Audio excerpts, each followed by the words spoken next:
Hello అండి అందరికీ. నోటికి పుల్లగా రుచిగా ఏదైనా తినాలనిపిస్తే టమాటాలలో ఒక్కసారి ఈ ఆకుకూర కలిపి కర్రీ అయితే ట్రై చేయండి. టేస్ట్ అయితే చాలా బాగుంటుంది. దీనికోసం అయితే ముందుగా స్టవ్ పై ఒక కడాయి పెట్టుకొని ఆయిల్ వేసుకున్న తర్వాత ఆవాలు జీలకర్ర వేసుకొని అవి ఫ్రై అయిన తర్వాత ఒక చిన్న ఆనియన్ను చిన్న ముక్కలుగా కట్ చేసుకొని వేసుకోవాలి. అది కూడా ఫ్రై అయిన తర్వాత కొంచెం అల్లం వెల్లుల్లి పేస్ట్ పసుపు కూడా వేసుకొని అవి కూడా పచ్చివాసన పోయిన తర్వాత ఒక చిన్న కట్ట గంగవాయిల కూర అండి ఇది. ఈ గంగవాయిల కూరను చిన్నగా కట్ చేసుకొని వేసుకోవాలి.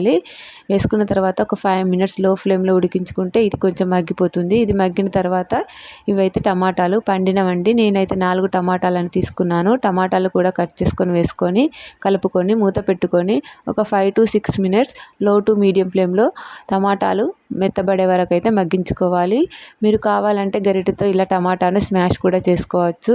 ఇలా టమాటా మొత్తం మెత్తబడిన తర్వాత ఇప్పుడు ఇందులోకి రుచికి సరిపడా కారము ఇంకా ఉప్పు అయితే యాడ్ చేసుకోవాలి. కారం అయితే కొంచెం ఎక్కువగా యాడ్ చేసుకోవాలి. కొంచెం పులుపు ఉంటుంది కదా, కారం ఉప్పు యాడ్ చేసుకున్న తర్వాత మంచిగా కలిపేసుకొని ఇప్పుడైతే మూత పెట్టుకోవాలండి. మూత పెట్టుకొని దీన్ని లో టు మీడియం ఫ్లేమ్లో ఒక 3 to 4 మినిట్స్ ఉడికించుకుంటే చాలండి. ఆయిల్ అనేది సపరేట్ అయిపోతుంది, కర్రీ అనేది రెడీ అయిపోతుంది. చాలా బాగుంటుందండి ఈ కర్రీ అయితే. తప్పకుండా ట్రై చేయండి. పుల్ల పుల్లగా చాలా టేస్టీగా ఉంటుంది. చూడండి ఆయిల్ అంతా సపరేట్ అయిపోయింది కదా.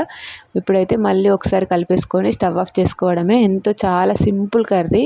తప్పకుండా ట్రై చేయండి. వీడియో నచ్చితే మాత్రం ఖచ్చితంగా ఒక లైక్ చేసి సబ్స్క్రైబ్ చేసుకోండి.